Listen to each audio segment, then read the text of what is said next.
semua, perkenalkan aku Anita. Jadi kali ini aku akan menjelaskan mengenai teori belajar kognitivistik. Nah, teori belajar kognitivistik adalah teori yang mengutamakan tentang berpikir atau mental peserta didik. Jadi di sini kita mengutamakan konsep berpikir mereka, proses berpikir, dan juga hasilnya nanti. Tapi di sini kita tidak mengutamakan hasil, tapi prosesnya. Nah, kali ini aku akan menunjukkan proses pembelajaran secara kognitivistik. Yuk ikutin perjalananku. Assalamualaikum semua, selamat pagi. Waalaikumsalam, selamat pagi Kak. Nah, jadi kali ini kita akan membahas mengenai kebijakan moneter. Tapi sebelum itu, Ibu mau nanya kabar kalian dulu nih, karena tadi di awal Ibu lupa nanya kabar kalian kan. Nah, gimana nih kabar kalian hari ini? Apakah baik? Baik Ibu. Nah, alhamdulillah ya kalau baik. Nah, sebelum itu juga kita nggak boleh lupa berdoa. Nah, sebelum kita mulai atau masuk membahas mengenai kebijakan fiskal dan moneter ini, kita berdoa dulu ya. Berdoa menurut agama dan kepercayaannya masing-masing, berdoa dimulai.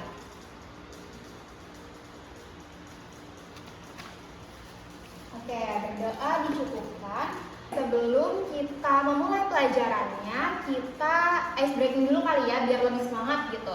Nah, nanti kalau misalnya aku bilang tepuk 1 kali, kalian tepuk 1 kali ya. Kalau aku bilang tepuk 2 kali, kalian tepuknya 2 kali. Tapi kalau misalnya aku bilang tepuk 3 kali, kalian diam aja, oke? Oke. Paham? Oke, sekarang coba tepuk 1 kali, tepuk 2 kali, tepuk 3 kali. Ada yang kurang konsentrasi. Iya.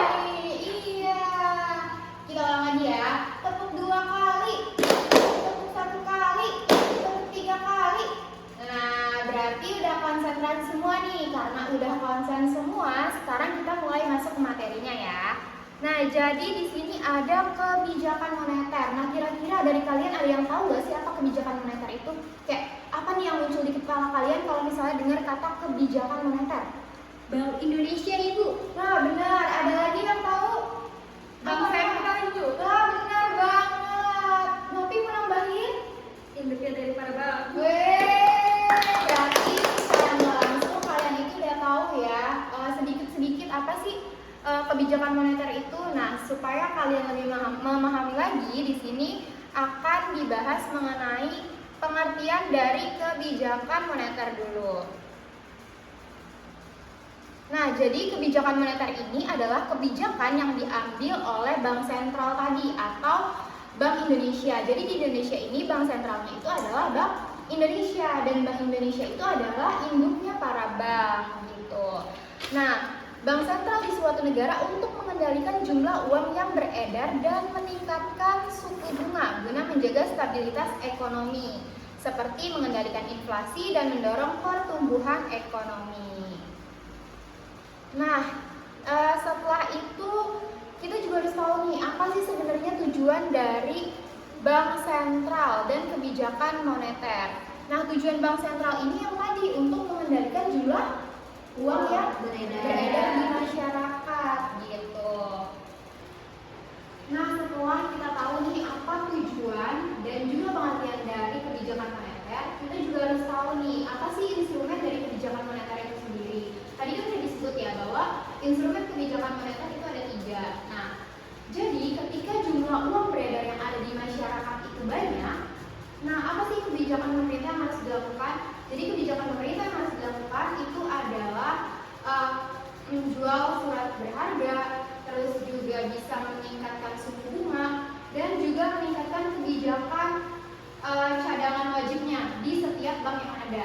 Kenapa? Karena misalnya nih, ketika aku jadi Bank Indonesianya, berarti kalau misalnya aku menjual surat berharga ke kalian, berarti kalian kasih uangnya ke aku dong. Berarti uang yang kalian pegang otomatis akan ditanggung oleh Bank Indonesia atau Bank Sentral. Jadi uang yang ada di kalian akan berkurang. Nah, hal itu juga bisa mengendalikan yang namanya inflasi, betul banget.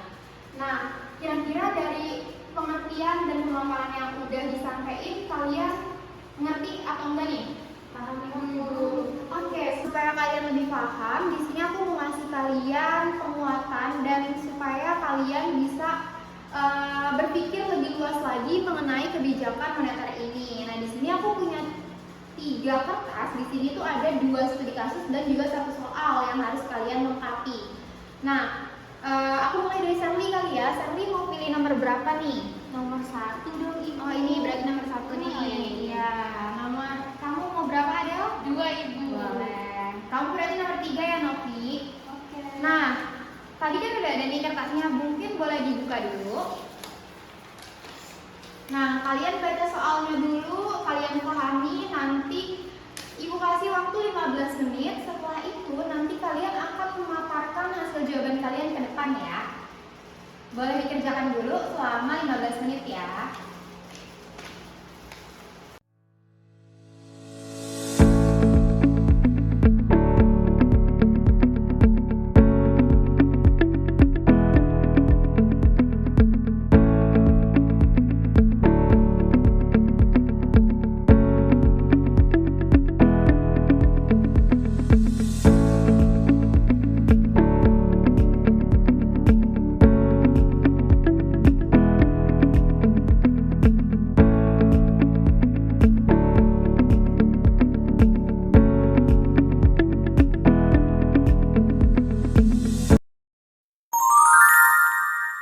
Karena waktunya udah 15 menit nih, sekarang siapa yang mau memaparkan hasil jawabannya terlebih dahulu? Oke, boleh. Ada langsung aja maju ke depan, paparin ke temen-temennya ya. Teman-teman yang lain boleh didengerin apa yang Adel dapat dan hasil jawaban Adel. Jadi teman-teman, aku dapat tabel ini. Jadi tabelnya ini harus aku isi. Nah, aku jelasin ya.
Jadi siapa nih kira-kira dari kalian yang mau menyimpulkan apa yang didapat dari materi hari ini? saya Bu. Nah, boleh nih buat Novi, boleh disimpulin apa yang kamu dapat di materi kali ini.